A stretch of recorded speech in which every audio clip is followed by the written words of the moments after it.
ay rated SPG. Striktong patnubay at gabay ng magulang ang kailangan. Maaaring may masiselang tema, lengguwahe, karahasan, sexual, horror o droga na hindi angkop sa mga bata.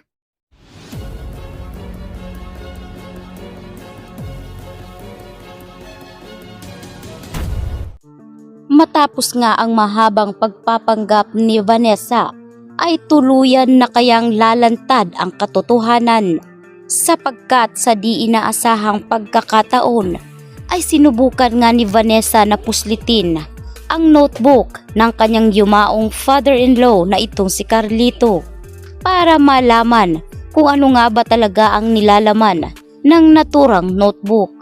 Dito ay nakita ni Vanessa ang mga iilang numero na isinulat nga nitong si Carlito. Sa pagkakataong ito ay bumunga din sa pinakababa ang numero nitong si Angel.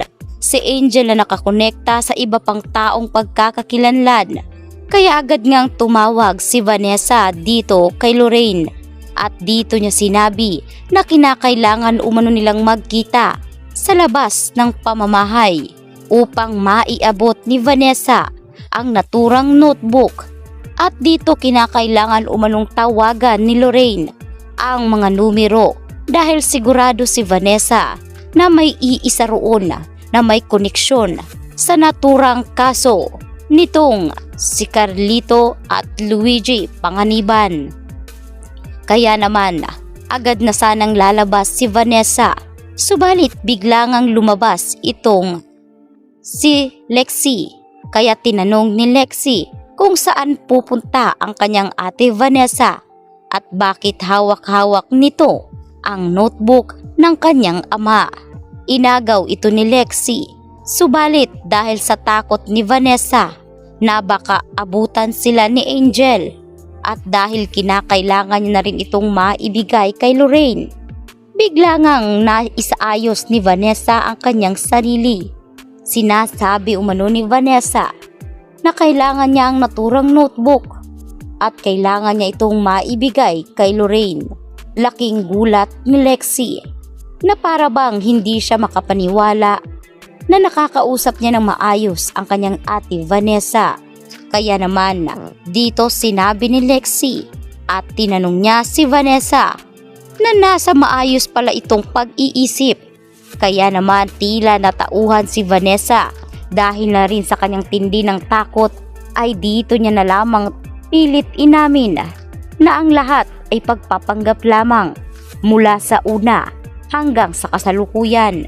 Pinaliwanag ni Vanessa kung ano ang kanyang mga dahilan at kung bakit niya ito kailangang gawin dahil nais niyang mairesolba ang kaso ng kanyang anak na si Luigi. Dahil hindi talaga siya naniniwala na talagang aksidente ang lahat dahil malakas ang kutob niya na may taong nasa likod nito.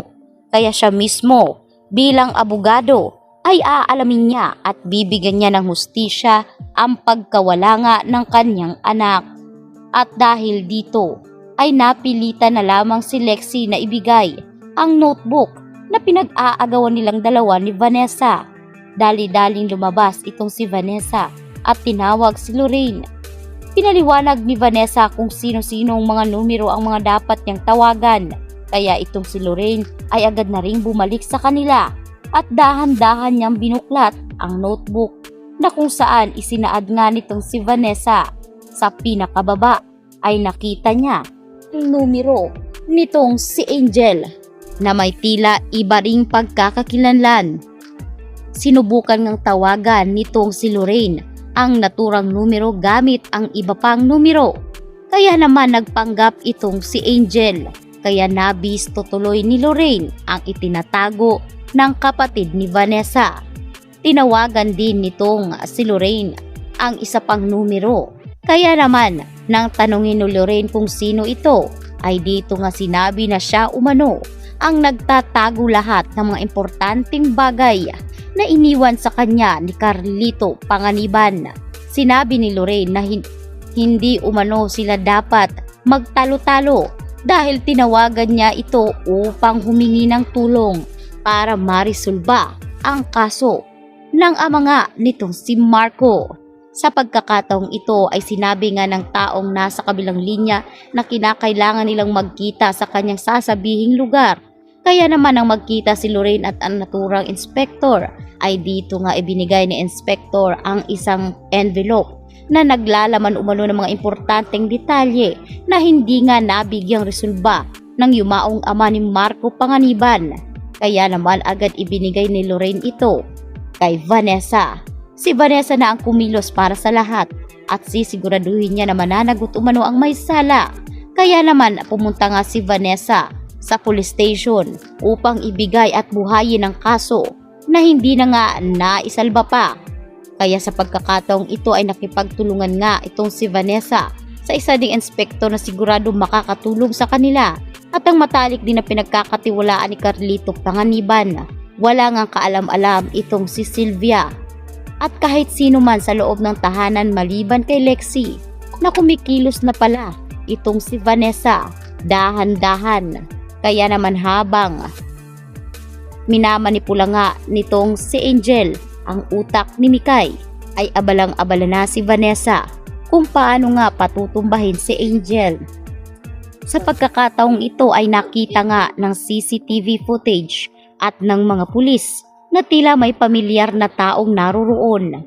Kaya tinanong umano nitong si inspektor kung kilala nga ba ni Lorraine ang naturang babae na may kasama pang ibang babae.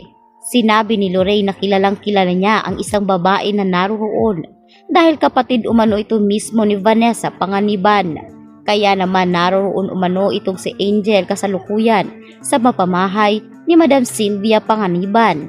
Kaya naman dito naghihinala na ang mga pulis na marahil ay may kinalaman nga itong si Angel sa pagkawala nga nitong si Carlito at Luigi. Kaya naman mas sinilip pa nila ng maigi ang mga CCTV footage na nakalaan sa naturang envelope at dito din paulit-ulit na bumugad ang boses ni Angel na pilit ngang pinatatahimik itong si Carlito at Luigi Panganiban.